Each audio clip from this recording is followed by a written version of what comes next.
इंतखाबात को हुए 1 हफ्ते से ज़ायद का वक्त गुजर चुका है, मगर सियासी बेयकीनी के बादल अब भी मंडला रहे हैं। जोड़ तोड़ का सिलसिला अपने अरूज पर है, मगर हुकूमत कौन बनाएगा, मंजर अब तक धुंधला है। बड़े बड़े दावों और बयानात के बावजूद माजी के PDM इत्तेहादी भी कशमकश का शिकार नजर आ रहे हैं, जबकि वफाक और सूबों में हुकूमत साजी के लिए PP नून लीग में राबतों की भी खबरें हैं।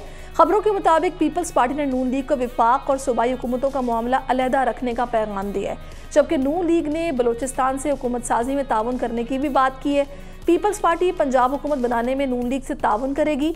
मौलाना एक जानिब कह रहे हैं कि खैबर पख्तूनख्वा में उनकी सीटें PTI को दी गई हैं और फिर वो उसी PTI के साथ जाकर बैठ गए हैं, जबकि PTI पार्लियामेंटेरियंस के मरकजी सेक्रेटरी जनरल मलिक हबीब नूर ने भी कहा है कि PTI समेत दीगर जमातों से मुज़ाकरात जारी हैं, लेकिन अभी तक किसी से कोई भी हतमी चीज़ तय नहीं पाई है। फिर KP के काबीना में 15 वज़रा और 5 मुशीर मुकर्रर किए जाने की खबरें भी ज़ेरे गर्दिश हैं। दूसरी जानिब इंतखाबात में होने वाली धांधली पर सभी जमातें शोर मचा रही हैं, सरापा एहतजाज भी है सिवाय नून लीग और MQM के। अब सवाल ये है कि एहतजाज के मौसम में हुकूमत साजी का मरहला कितना मुश्किल होगा, मुल्क का अगला वज़ीर आज़म कौन, कैसे और कब बनेगा, ये इस वक्त $1 बिलियन क्वेश्चन बना हुआ है पाकिस्तान में। इसी पर बात करने के लिए हमारे पैनलिस्ट हमारे साथ मौजूद हैं। पहले एहतशाम साहब आपकी तरफ आती हूँ, मुझे बताइएगा वही पॉइंट जो अली ने भी उठाया कि ये कमिश्नर रावलपिंडी वाला मामला भी और टाइमिंग इसकी कि जब नून लीग की तरफ से कहा गया कि जी वो विफाक में हुकूमत नहीं बना रहे, वो अपोजिशन में बैठने को तैयार हैं, उसके बाद ही पिंडोरा बॉक्स खुला।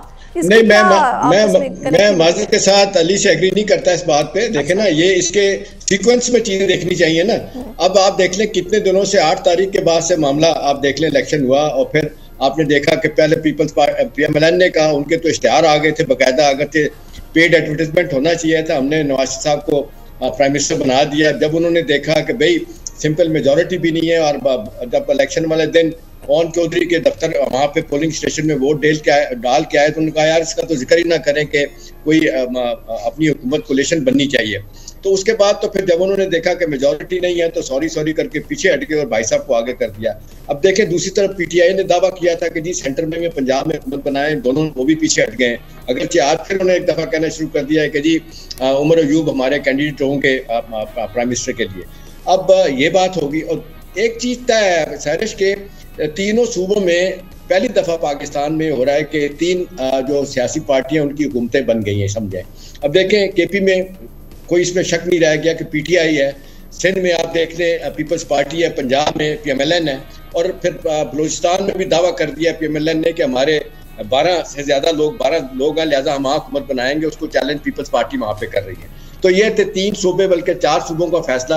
अब असल मसला है कि फेडरल गवर्नमेंट में कि यहाँ पे क्या मसला है। देखें ना, अब ये गिव एंड टेक हो रहा है, सबको पता है अल्टीमेटली यही होगा, पीपल्स पार्टी और PMLN मिलकर हुकूमत बनाएंगे। लेकिन आपने देखा कि जिस अंदाज से पीपल्स पार्टी अपने मुतालबात लेके आई थी कि सारे आईनी ओहदे भी लेंगे और उसके साथ साथ जो वजारतें PMLN लेगी उसकी जो हाउस की कमेटीज होती है पार्लियामेंट की चेयरमैनशिप भी हम उसकी लेंगे। उसके बाद फिर ये कि जी हमने जिम्मेदारी नहीं लेनी, यानी आपको मलबा जो गिरेगा आप ही उठाएं, जैसा कि PDM की हुकूमत में 16 माह में ये हुआ। जब निकले बाहर तो उन्होंने कहा जी हमारे पास तो देखे 2 मासूम सी वजारतें थी, फॉरेन मिनिस्ट्री थी और क्लाइमेट चेंज की मिनिस्ट्री थी शहरी रहमान वाली। तो असल मिनिस्ट्रियाँ जो थी वो तो नून के पास थी, चाहे फाइनेंस थी, चाहे कॉमर्स मिनिस्ट्री थी, वजारत दाखिला थी, सारी वजारतें उनके पास थी। लिहाजा जिम्मेदारी उनकी उन पर फिक्स होती है कि इकॉनमी अगर ठीक नहीं हुई तो मामला खराब हुए तो वो इसके जिम्मेदार हैं, जो कि ये बाइक करने के लिए तैयार नहीं।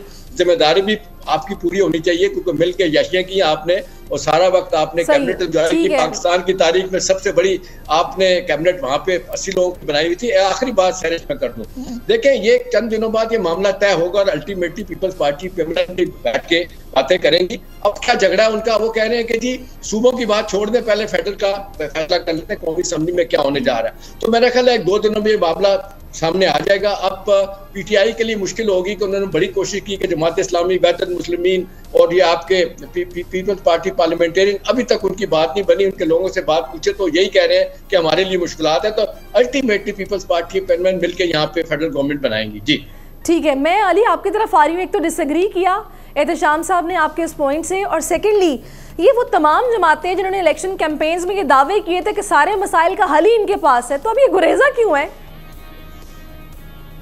देखिए बड़ी सादी सी बात है, हर पार्टी पूरा जोर लगा रही है प्रोविंशियल में गवर्नमेंट बनाने के लिए।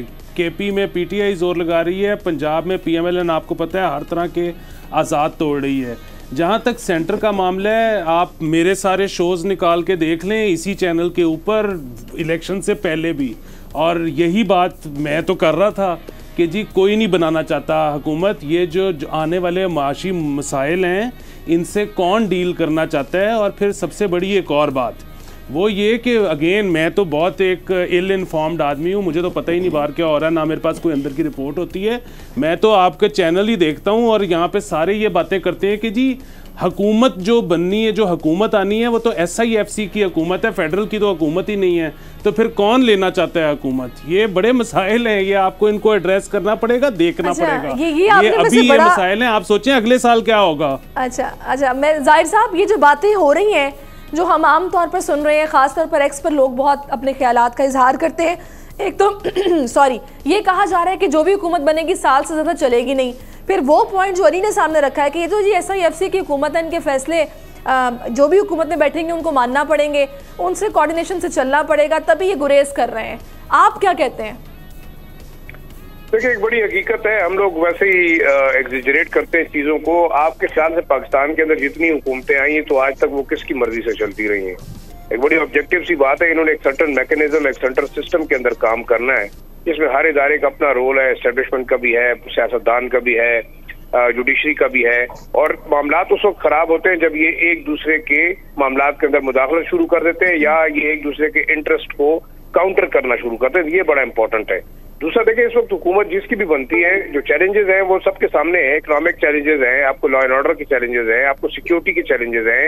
आपने मार्च 2024 में जो है IMF से जाके लोन लेना है, आपके पास पैसे नहीं है और आपने तमाम निजाम चलाने के लिए ये चीजें जो है करनी है। अब PDM की हुकूमत में जिन जमातों ने अपने जिम्मे ये तमाम गुनाह लिया, अब जाहिर बात है वो आगे सोच रहे होंगे कि अगर उनकी हुकूमत भी फ्रेजाइल है, वो एक दूसरे के साथ लेन देन के बाद हुकूमत बनाएंगे, वो एक पार्टी दूसरी पार्टी से डिमांड्स कर रही है, मरात मांग रहे हैं, और उस सूरत में भी जाहिर बात है कि हुकूमत अगर बिल्कुल हम कहें फ्रेजाइल रहेगी और किसी वक्त भी गिराई जा सकती है, तो इस वक्त जो है कौन कुर्बानी का बकरा बनने के लिए तैयार होगा। तो एक शायद ये वजह भी हो सकती है। दूसरा एक अहम इशू ये है कि सियासी जमातों ने अगर इलेक्शन लड़ा है तो उन्हें एक प्रोसेस के तहत आगे जाना होगा। लेन देन, जो पॉलिटिकल ब्रोकरिंग और तमाम चीजें, एक दूसरे को ब्लैकमेल करना, ये सारी चीजें हमेशा सियासत में रही हैं और ये कोई नई बात नहीं है। हुकूमतें बनेंगी भी और हुकूमतें जाएंगी भी, लेकिन वही चीज है कि जो चैलेंजेस है इससे भागने के लिए शायद मेरे ख्याल में बहुत सारी जमातें कोशिश कर रही हैं कि ये जो है इस वक्त जो मुश्किल हालात है वो किसी और के गले में डालें। लेकिन एक पॉइंट जरूर ये है कि देखें, पीपल्स पार्टी सिंध को हुकूमत करना चाहती है, पंजाब में PMLN करना चाहती है, वो सेंटर में भी करना चाहती है, लेकिन उसकी यही कोशिश है कि उसके खिलाफ अपोजिशन भी ना हो। वो कुछ सॉवरेन गारंटीज मांग रहे हैं कि उनको प्रोटेक्ट किया जाए 5 साल के लिए, तो जाहिर बात है तो परफॉर्मेंस के ऊपर डिपेंड करेगा। अवाम पहले ही ज्यादा जो है महंगाई के तले दबे हुए हैं। कि हम लोगों ने IMF के नए प्रोग्राम में जाना है और जाहिर है कुछ बोल्ड फैसले भी करना है और उसमें फिर कोई प्रोटेक्ट करेगा भी तो फैसले तो लेंगे ना, उसमें अवाम में फिर आपकी सरिश अगर इजाजत दे तो एक जुमला ऐड करूं। देखें, SIFC के रोल के बारे में बड़ी बात हो रही है। सवाल ये है कि सियासी जमातें तो कोई अपना जो उनका रोल प्ले करने वाला वो करने के लिए तैयार नहीं, अपनी जिम्मेदारी से भाग रही हैं। अभी मुझे बताएं, $27 बिलियन आपको मौजूदा माली साल में चाहिए, अगले 3 साल में $71 बिलियन चाहिए, और ये मार्च के बाद आपको IMF का प्रोग्राम 6 से 8 बिलियन डॉलर मैं एहतशाम साहब यही पॉइंट आपसे समझूंगी क्योंकि आगे हमने इकोनॉमी की बात बिल्कुल करनी है।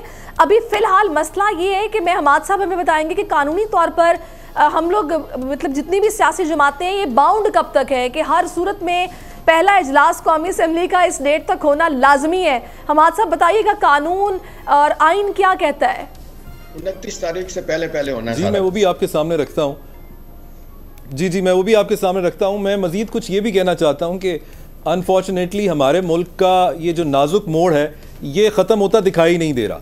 इलेक्शन से पहले हमने उम्मीद लगाई थी कि इलेक्शन हो जाएगा तो हालात बेहतर हो जाएंगे, लेकिन बिलावल साहब ने अपने एक इंटरव्यू में तलाहत, एक सोशल मीडिया एनालिस्ट हैं, उनके इंटरव्यू में भी कहा कि इलेक्शंस को पॉलिटिशियंस ने ही जो है सीरियसली नहीं लिया। तो यही चीज़ मुझे नज़र आई है कि इलेक्शन होने के बाद भी अभी भी इस इलेक्शन को पॉलिटिशियन सीरियसली नहीं ले रहे। हमारे पॉलिटिकल पार्टीज, जैसे एहतशाम साहब ने फरमाया अभी कि पार्टीज अपना जो उनका मैंडेट है वो भी परफॉर्म नहीं कर रहे। हमारे जो पॉलिटिशियंस हैं, इस वक्त इंतहाई ज़रूरी अमर है इस चीज़ का कि क्लैरिटी सामने आए कि आपकी वफाक में किसकी हुकूमत होगी, कौन प्राइम मिनिस्टर होगा। कानूनी नुक्ता नज़र तो उसका ये है कि 21 दिन के अंदर प्रेसिडेंट साहब ने एक सेशन बुलाना है, वो 21 दिन के अंदर कभी भी आ सकता है। 21वें दिन की जो है मैक्सिमम टाइमलाइन है उसके अंदर आएगा और फिर इलेक्शंस होंगे। एक फेयर एंड कंपेटिटिव प्रोसीजर है, उसके ऊपर भी हम बात कर चुके हैं, पहले भी मैं उसको बड़ा डिटेल में बता चुका हूँ, इसलिए मैं उसको रिपीट नहीं कर रहा। तो इसलिए अभी भी हम देख रहे हैं कि आज भी जो पॉलिटिशियन है इस सिचुएशन को भी सीरियसली नहीं ले रहे। इस वक्त भी हम एक दूसरे के ऊपर डाल रहे हैं, लायबिलिटीज़ डाल रहे हैं, इल्ज़ामात डाल रहे हैं। अभी चंद दिन पहले ही, कल या परसों, पीर पगाड़ा साहब ने एक बहुत बड़ा जलसा कर दिया है और उसके बारे में भी उन्होंने भी मज़ीद इल्ज़ामात लगा दिए हैं। इस जवाब में भी बिलावल साहब ने कहा है कि शायद आपने इंतखाबी मुहिम प्रॉपरली नहीं चलाई। ये उसी बात की कॉन्टिन्यूशन लगती है जो उन्होंने इंटरव्यू में कही कि इलेक्शंस होने वाले हैं, इस बात को भी पॉलिटिशियन ने सीरियसली नहीं लिया। शायद इसकी वजह से भी वोटर टर्नआउट भी कम रहा। अच्छा, अभी तो यकीन कीजिए, बिल्कुल यकीन नहीं था इस चीज का। आपका पॉइंट आ गया। मैं एक बात, जो आपकी एक बात है कि इस वक्त कोई जिम्मेदारी नहीं ले रहा, हाँ। मैं उसको एक मिसाल दे के समझा दूं कि जब आप किसी के साथ साझेदारी करते हैं, कोई शराकत करते हैं, तो आप उसके नफ़े और नुकसान दोनों में हिस्सेदार होते हैं। आप ये नहीं कह सकते कि सिर्फ नफ़ा मेरा होगा। अगर आप ऐसा करते हैं तो आप सूद ले रहे हैं। इस वक्त party, political party, people's party जो कह रही है कि हमें आपकी आईनी ओहदे दे दें और हम आपके फेलियर का नुकसान नहीं लेंगे, तो क्या वो अपनी सियासत का सूद लेना चाह रहे हैं? सही। चलिए, इस वक्त सिचुएशन तो बड़ी वो अजीब सी हो गई है, क्योंकि देखिए नताइज क्या हो सकते थे ये कुछ नहीं कहा जा सकता था। इन सभी जमातों के पास plan A, plan B, plan C, plan D होना चाहिए था कि अगर कोई एक जमात के इंडिपेंडेंट ज़्यादा सीटें निकाल जाते हैं तो फिर हमें क्या करना है। न जाने इनके पास क्यों ऐसा कोई प्लान नहीं था, या फिर जिन्होंने इनको बैठ के समझाना या बताना था, क्या उनके पास भी कोई प्लान मौजूद नहीं है, जो ये सारी अभी सिचुएशन बनी हुई है। सब्सक्राइब करें और बेल दबाएं ताकि कोई खबर रह न जाए।